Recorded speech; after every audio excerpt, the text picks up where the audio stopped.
네, 안녕하세요, 여러분.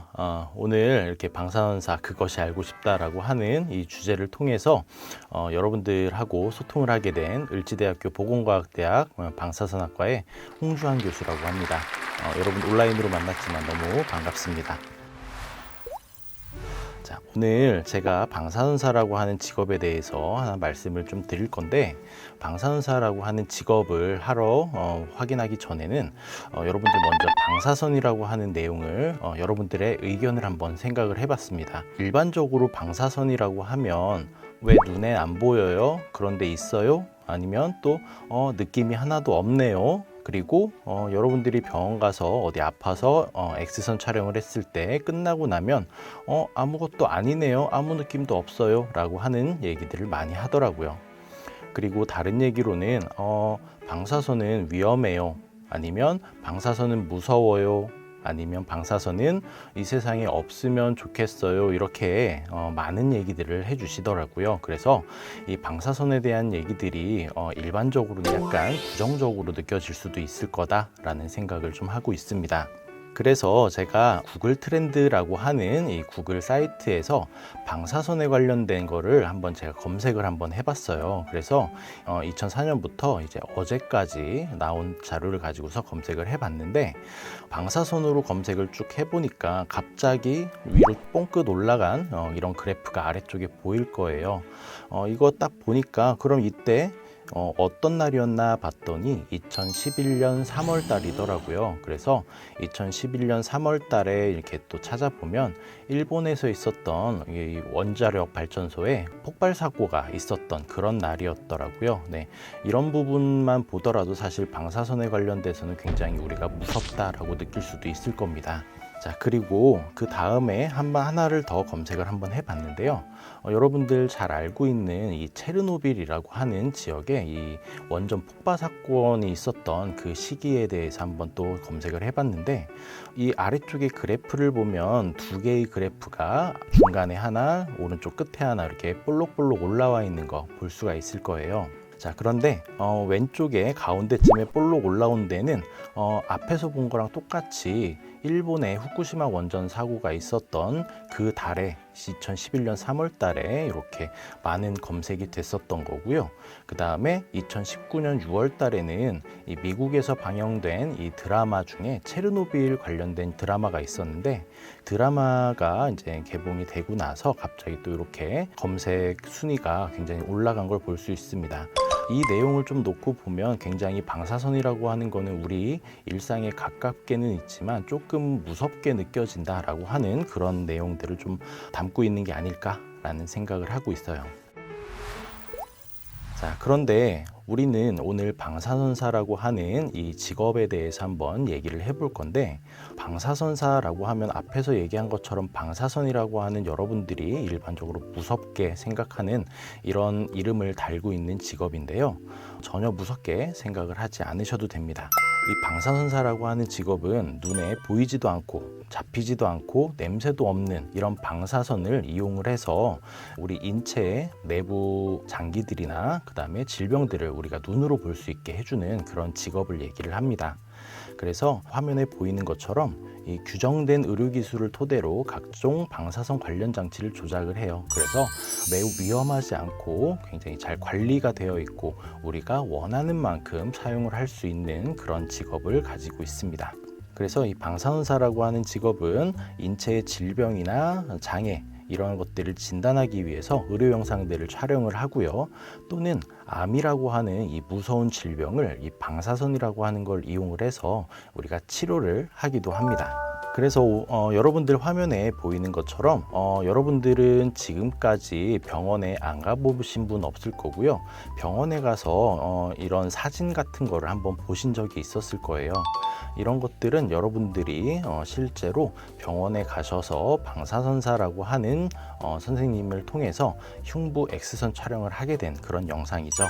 전혀 위험하지 않고 아프지도 않았죠. 그리고 여러분들의 아픈 곳을 찾아내기 위해서 이런 검사들을 시행을 해주는 그런 선생님들이 병원에 많이 계십니다. 자, 그러면 우리 방사선사라고 하는 이 선생님들은 어디서 많이 근무를 할까라고 이렇게 보면 병원, 연구소, 그리고 국공립기관이라고 하는 곳, 그 다음에 한국수력원자력이라고 하는 이런 원자력 발전소 이외에 매우 다양한 분야에서 근무를 하고 계시지만 거의 주로 대부분은 병원에서 근무를 많이 하고 계세요. 그래서 오늘 병원에 관련된 내용을 조금 확인을 해보려고 합니다. 자, 그러면 병원에서 방사선사라고 하는 직업을 가지신 선생님들은 어디에 계실까? 여러분들이 잘 모르시는 부분이 많은데 여러분들이 병원에서 알고 있는 진료과는 어떤 것들이 있을까요? 내과는 잘 아실 거고 외과도 잘 아실 거고 정형외과, 신경외과 이런 각각의 등등 다양한 진료과들을 우리가 잘 알고 있는 진료 부서이죠. 이렇게 병원에 다양한 진료과들이 많이 있는데 병원에서 근무하시는 방사선사 선생님들은 대부분 여기 나와 있는 것처럼 영상의학과, 방사선종양학과 그리고 해계학과라고 하는 이 세 개의 부서에서 가장 많이 근무를 하고 계시고요. 그 이외에 여러분들은 아직까지는 잘 모르실 수 있겠지만 순환기내과라고 하는 이런 부서에서도 근무를 하고 계세요.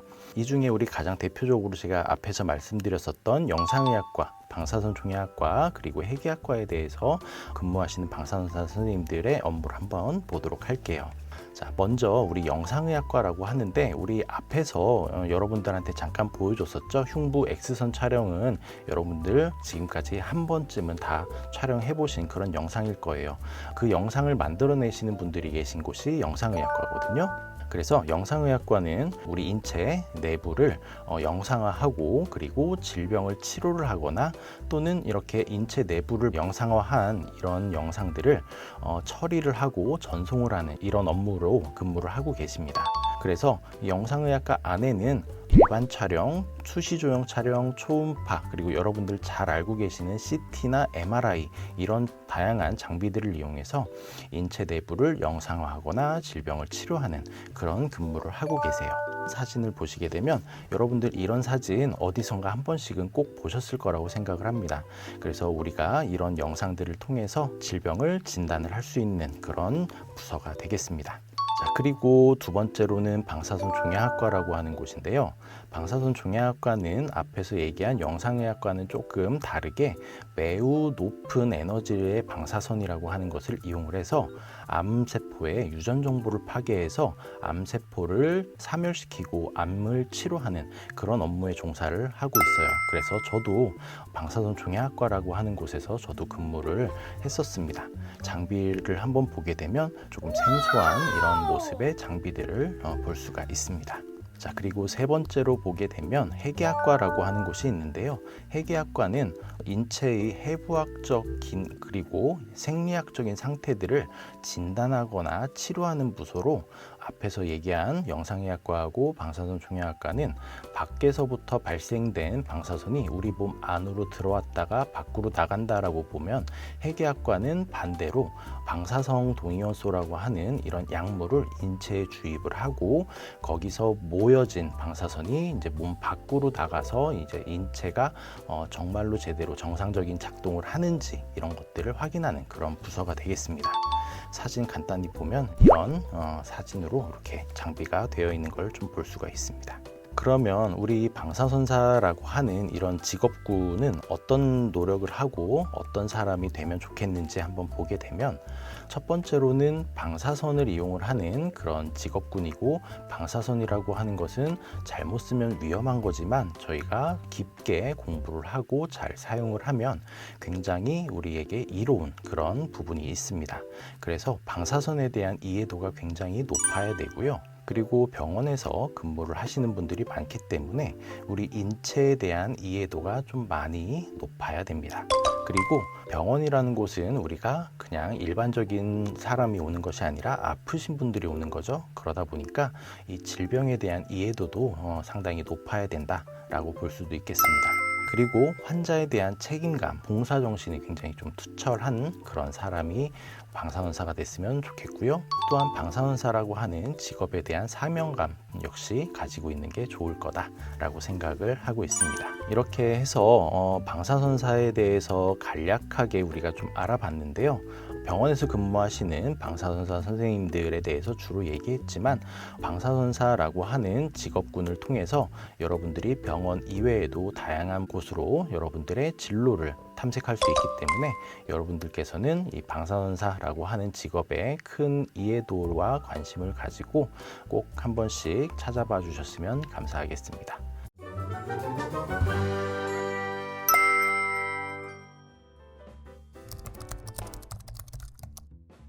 방사선사라고 하는 게 제가 앞에서도 말씀드렸다시피 이 병원에서 근무를 주로 많이 하셨잖아요. 그래서 사실 저도 이제 병원이라고 하는 이 공간 자체가 주는 신비함, 뭐 이런 것들로 인해서 조금 더 관심을 갖게 됐고, 공부를 조금씩 하다 보니까 인체에 대한 이런 이해도나 아니면 질병에 대한 이해도가 높아지면서 나도 뭔가 좀 봉사를 할 수 있고 나도 병원이란 곳에서 근무를 충분히 할 수 있겠구나라고 하는 그런 생각을 좀 많이 했던 것 같아요. 그런 부분들이 굉장히 조금 저한테는 굉장히 큰 부분으로 다가왔었고, 그 다음에 공부를 쭉 하다 보면은 사실 저도 방사선이라는 걸 눈으로 볼 수는 없거든요. 그런데 이 눈으로 볼 수 없는 것을 이용을 하고 인체 내부를 저희가 눈으로도 볼 수 없는, 즉 눈으로 모두 다 볼 수 없는 것들을 두 개가 합쳐지면 눈으로 볼 수 있다, 또 눈에 보이지 않는 암세포를 또 치료할 수 있다, 이런 부분들이 굉장히 저한테는 크게 다가왔던 내용이었던 것 같습니다. 그래서 이 직업을 좀 선택을 하게 됐어요. 똑같은 방사선사라고 하는 이 면허라고 하는데, 방사선사 면허를 가지신 선생님들이 이제 근무를 모두 다 하시는 거고요.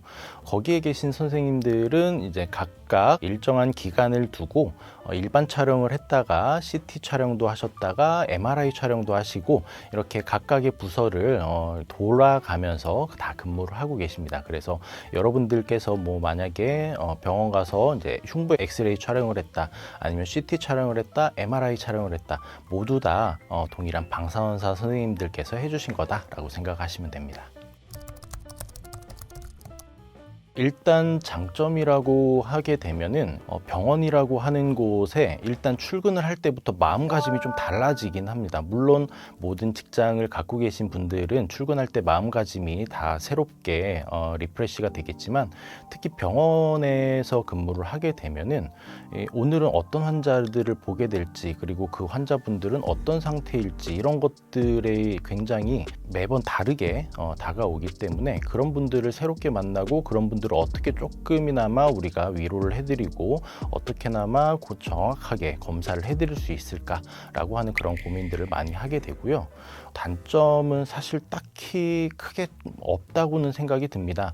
그런데 이제 굳이 단점이라고 꼽자라고 하면은 병원에서 근무를 하다 보면 결국엔 응급 상황 같은 것들이 생기게 될 거고, 그 응급 상황에서는 제가 많이 알고 있는 지식을 다 동원을 해서 최대한 빨리 조치를 취해야 되는데, 그런 부분에서 순간적으로 당황을 하게 되면 제 몸이 좀 굳는 그런 것들이 있거든요. 그래서 그런 부분은 조금 단점이 아닐까. 그 이외엔 사실 뭐 단점이라고는 크게 찾아볼 수가 없습니다.